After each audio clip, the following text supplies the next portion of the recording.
Bismillah. Assalamualaikum warahmatullahi wabarakatuh.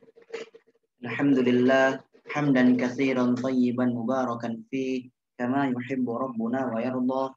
Asyhadu an la ilaha illallah wahdahu la syarikalah wa asyhadu anna Muhammadan abduhu wa rasuluhu la nabiyya wa rasulahu ba'dah.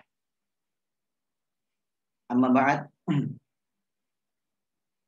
Baik, kita lanjutkan kembali pembahasan kita yaitu al-usul as-salasah. 3 landasan utama yang dimana kita sudah berada di landasan yang pertama dan sekarang kita akan melanjutkan di landasan yang sama tapi pada jenis-jenis ibadah. Qala al-musannif rahimahullahu taala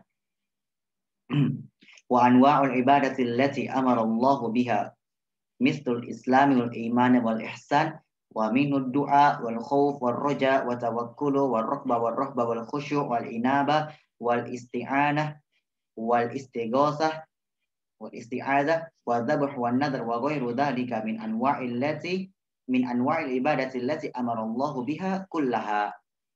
Kata beliau, dari antara jenis-jenis ibadah yang Allah Subhanahu wa taala perintahkan dengannya seperti Islam, iman, ihsan, dan diantaranya pula berdoa, takut, roja, itu berharap, bertawakal, rohba, khusyuk, khosya, takut juga, wal inaba, kembali kepada Allah, isti'ana, meminta pertolongan kepada Allah, meminta pertolongan, isti'adzah, meminta perlindungan, istighotsah, meminta bantuan, zabah, menyembelih, nazar, ya nazar, dan selain dari itu dari jenis-jenis ibadah yang Allah perintahkan dengannya seluruhnya.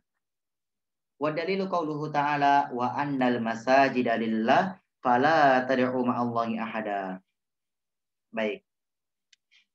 Setelah beliau menjelaskan tentang Rabb, ya, bagaimana mengenal Allah Subhanahu wa taala dan menjelaskan bahwa arti dari Rabb itu adalah disembah, al-ma'bud, disembah. Maka beliau menjelaskan tentang jenis-jenis ibadah. Jenis-jenis ibadah yang beliau sebutkan ini bukanlah pembatasan. Tapi harapan beliau rahimahullah dengan menyebutkannya jenis-jenis ibadah ini, maka kita bisa menempatkan ibadah tersebut pada tempatnya, yaitu kita beribadah kepada Allah, kita beribadah ya, ini mana kita berdoa, takut, yaitu kita tempatkan hanya kepada Allah Subhanahu wa taala, bukan kepada kuburan, bukan kepada wali-wali, bukan kepada pohon, batu, orang-orang soleh dan seterusnya. Dan secara umum ibadah itu terbagi atas dua. Tambahan faedah. Terus ya, tambahan faedah. Dari sebelumnya semester 1 ibadah itu ada dua, ada ibadah umum dan khusus. Ibadah sudah kita jelaskan ya pengertiannya. Ibadah itu secara bahasa at-tadallul wal makhdu', yang rendah, yang hina. Ibadah itu adalah ismun jami' lima yuhibbuhu Allah wa yarda min al-aqwali wal af'ali zahirati wal batinati. Ini sudah ya, sudah kita pernah jelaskan di semester 1 tapi kita ulang lagi, tak apa-apa. Adalah ismun jami', istilah yang mencakup setiap apa yang Allah Subhanahu wa taala ridhoi dan cintai, baik itu dari berupa perkataan, perbuatan, zahir dan batin. Jadi ibadah itu luas. Tapi secara umum ibadah itu ada dua. Ada ibadah yang sifatnya umum. Ibadah yang sifatnya umum. Seperti apa? Islam yang disebutkan beliau ya, Islam, iman dan ihsan. Ada ibadah yang sifatnya khusus. Khusus ini yang beliau sebutkan ini, doa, takut, tawakal, dan lain-lain ya. Oh iya.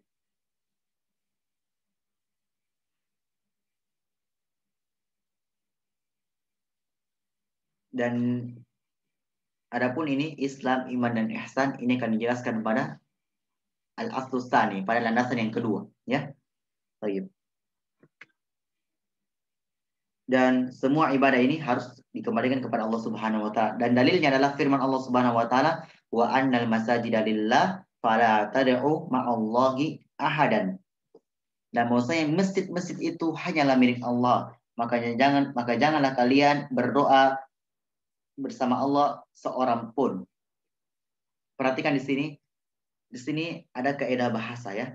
Bahwasanya saya tidak apa-apa saya sebutkan ya. Baik. Kaidahnya adalah jika ada isim nakiro itu umum yang tidak ada alif lamnya, dalam konteks pelarangan maka memberikan faedah keumuman. Nah, perhatikan di kalimat sini wa annal masajida lillahi fala tad'u ma'allahi ahadan. Yang syahidnya di sini yang kita perhatikan adalah ahadan. Pertama dia nakiro dan ini datang dalam konteks pelarangan. Pelarangannya yang di mana? Fala tad'u. Janganlah kalian berdoa. Maka di sini memberikan faedah kepada kita bahwasanya kita tidak boleh berdoa kepada siapapun saja. Siapapun itu. Baik patung, kuburan, benda-benda berhala, misalnya wali-wali, dan seterusnya. Dan seterusnya. Jadi perhatikan pada kalimat ahadan. Jadi kita tidak boleh menyembah kepada selain Allah siapapun dia. Baik dia bahkan para malaikat sekalipun. Ini kita sudah jelaskan ya pada mukadimah yang kedua. Nabi sekalipun, malaikat yang paling mulia sekalipun itu malaikat Jibril atau Nabi Muhammad SAW, maka tidak boleh kita berdoa kepadanya. Tidak boleh kita berdoa kepadanya. Tidak boleh kita berdoa kepadanya. Tidak boleh kita tawakal kepadanya. Kita tidak boleh meminta perlindungan kepadanya. Tapi kita meminta perlindungan hanya kepada Allah Subhanahu wa Ta'ala. Jadi itu yang perlu kita perhatikan. Tapi pada faktanya sekarang, kebanyakan kaum muslimin yang mengaku dirinya Islam, mengaku saja, mengklaim dirinya Islam, tapi kebanyakan mereka melakukan kesyirikan. Ya, kebanyakan mereka melakukan kesyirikan. Dan itulah dosa yang paling cepat mengundang musibah, itu kesyirikan. Di mana-mana pada saat ini ya banyak terjadi musibah, maka tidak lain itu datang karena dosa-dosa, terutama dosa kesyirikan. Maka kita lanjut, faman sarafa min hasyai'an li ghairillah fa huwa musyrikun kafir. Maka siapa yang memalingkan dari ibadah ini kepada selain Allah, maka dia dihukumi musyrik kafir, dia dihukumi kafir, keluar dari Islam. Itu yaitu misalnya kita berdoa tapi kita berdoa kepada kuburan, maka dihukumi apa? Kata Syekh, musyrik kafir, dihukumi kafir, keluar dari Islam. Ya. Tapi ini dengar, perlu kita perhatikan, ini bukan asal fonis-fonis ya. Kita tidak boleh katakan orang kafir, tidak boleh. Tidak boleh karena itu ada persyaratan-persyaratannya. Baik. Tapi ini kita perlu perhatikan, ketika kita memalingkan ibadah kepada selain Allah, maka dihukumi musyrik kafir. Wa dalilu qauluhu ta'ala, dalilnya adalah firman Allah Subhanahu wa taala, wa may yad'u ma'allahi ilahan akhar la burhana lahu bihi fa inna ma hisabu 'inda rabbih innahu la yuflihul kafirun. Dan barang siapa menyekutukan Allah Subhanahu wa taala sedangkan dia tidak punya bukti akan hal itu, maka sesungguhnya hisabnya ada di sisi Allah. Sesungguhnya orang-orang kafir itu tidak akan pernah beruntung. Wa fil hadithi ad-du'a'u mukhul ibadah. Doa adalah inti dari ibadah. Inti dari ibadah. Wa dalilu qauluhu ta'ala. Di sini penulis sudah mulai merinci secara ringkas ibadah-ibadah yang beliau tadi sebutkan. Baik. Wa dalilu qauluhu ta'ala wa qala rabbukum ud'uni astajib lakum innal ladzina yastakbiruna an ibadati sayadkhuluna jahannama dakhirin. Dan Rabbmu dan Allah berfirman, Rabb kalian berfirman, berdoalah kepadaku, niscaya aku akan kabulkan untuk kalian. Sesungguhnya orang-orang yang menyombongkan diri dari beribadah kepadaku dan menyombongkan diri dari tidak mau berdoa kepadaku, maka dia akan masuk ke dalam jahanam dalam keadaan terhina. Maka dalam ayat ini memberikan kita faedah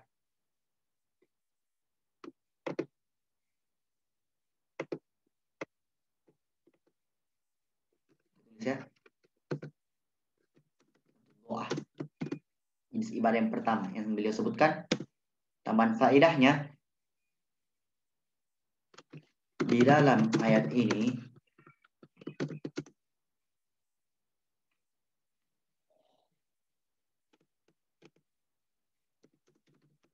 memberikan kita faedah bahwa orang sombong itu adalah pertama orang yang menyekutukan Allah, kedua, orang yang enggan untuk doa kepada Allah Subhanahu wa taala. Baik. Terlanjut, wa dalil khauf qauluhu ta'ala. Ibadah yang kedua adalah khauf, takut. Itu firman Allah Subhanahu wa taala, "Fala takhafuhum wa khafuni in kuntum mu'minin." Janganlah engkau takut kepada mereka, kata Allah, tapi takutlah kepadaku jika kalian beriman. Dan rasa takut kepada Allah Subhanahu wa taala itu termasuk cabang dari keimanan. Cabang dari keimanan. Dan bahkan rasa takut kita kepada Allah itu termasuk sifat orang-orang beriman. Sifat orang-orang beriman. Sebagaimana kita sudah pernah jelaskan, kalau saya tidak salah ingat, di semester 1, kita sudah jelaskan bahwa saya takut itu ada dua. Ada takut yang sifatnya ibadah, ada takut yang sifatnya tabiat manusia. Takut yang sifatnya tabiat. Takut tabiat contohnya takut kepada ular, singa, ya, takut kegelapan misalnya. Maka ini takut tabiat. Ini tidak dihukumi orang berbuat syirik. Ya, jadi jangan salah paham. Adapun takut ibadah itu takut yang disertai dengan keagungan terhadap yang ditakuti tersebut. Misalnya kita takut kepada apa ya? Misalnya takut kepada pohon besar yang dikenal mungkin angker, ya. Kita takut pada pohon tersebut dan kita dalam hati kita di samping takut kepada pohon tersebut kita juga mengagungkannya. Kita juga mengagungkannya, maka ini terjatuh kepada kesyirikan. Jadi takut ibadah itu takut yang disertai dengan pengagungan terhadap yang ditakuti tersebut. Dan ini hanya boleh diserahkan kepada Allah Subhanahu wa taala. Baik. Yang ketiga, wa dalil raja qauluhu ta'ala. Faman kana yarju liqa'a rabbih falyamal amalan shalihan wa la yusyrik bi ibadati rabbih ahada. Maka siapa yang mengharapkan perjumpaan kepada Rabbnya, ingin bertemu kepada Allah, maka hendaknya dia beramal soleh dan tidak melakukan kesyirikan dengan sesuatu apapun. Maka ini syarat untuk berjumpa dengan Allah Subhanahu wa taala, yaitu beramal soleh dan tidak menyekutukan Allah dengan sesuatu apapun. Dan amal soleh itu dikatakan amal soleh ketika terpenuhi dua hal. Baik, faedah tambahan yang ketiga, faedah tambahan di jenis ibadah yang ketiga itu apa? Roja, berharap. Ibadah itu dikatakan ibadah di dua pertama, ikhlas kepada Allah Subhanahu wa taala. Jadi dia beribadah karena ikhlas kepada Allah, bukan karena yang lain. Yang kedua, sesuai dengan tuntunan dari Muhammad SAW. Nah, ini. Jadi ini syarat ibadah, ikhlas dan sesuai dengan tuntunan Nabi SAW. Maka ketika kita beribadah tapi tidak ikhlas, maka ibadah itu tertolak. Itu yang pertama. Yang kedua, kita beribadah, ya, kita beribadah ikhlas tapi tidak sesuai dengan tuntunan Nabi SAW, tidak sesuai dengan sunnahnya, maka ini juga tertolak. Maka ini harus kita perhatikan. Karena kebanyakan orang beribadah, mungkin dia ikhlas dalam beribadah, tapi tidak sesuai dengan tuntunan Nabi Muhammad SAW. Maka ini percuma saja. Yang dia dapatkan cuma capek saja. Yang keempat, tawakal, ya. Wa dalilu tawakkuli qauluhu ta'ala wa 'alallahi fatawakkalu in kuntum mu'minin. Dan hanya kepada Allah mereka bertawakal jika mereka beriman. Wa qauluhu ta'ala wa may yatawakkal 'alallahi fahuwa hasbuh. Dan siapa yang bertawakal kepada Allah, maka Allah akan mudahkan jalannya. Dan tawakal ini termasuk ibadah hati, amalan hati. Dan sebelum-sebelumnya juga termasuk amalan hati. Doa, takut, berharap, dan seterusnya. Ini amalan hati. Amalan yang tidak nampak.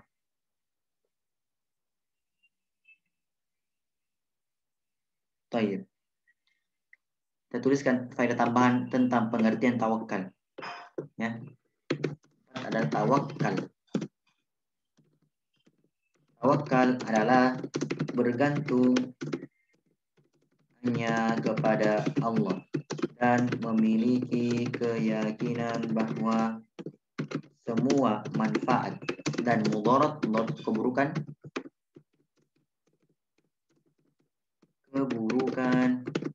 datangnya dari Allah Subhanahu wa taala. Baik. Ini faedah tambahan nomor 4 ya, tawakal. Lanjut nomor 5. Wadalil rokba warrohba wal khusyuk. Itu cinta, cemas dan takut. Ini juga semuanya amalan-amalan hati. Wadalil qauluhu ta'ala innahum kanu yusari'una fil khairati yad'unana yad'unana raghaba wa rahaba wa kanu lana khashi'in.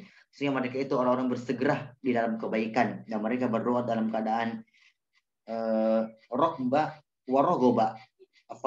Raghaba wa rahaba, cinta dan cemas. Wa kanu lana khashi'in, dan mereka itu kepada kami orang-orang termasuk orang-orang yang khusyuk. Termasuk orang-orang khusyuk.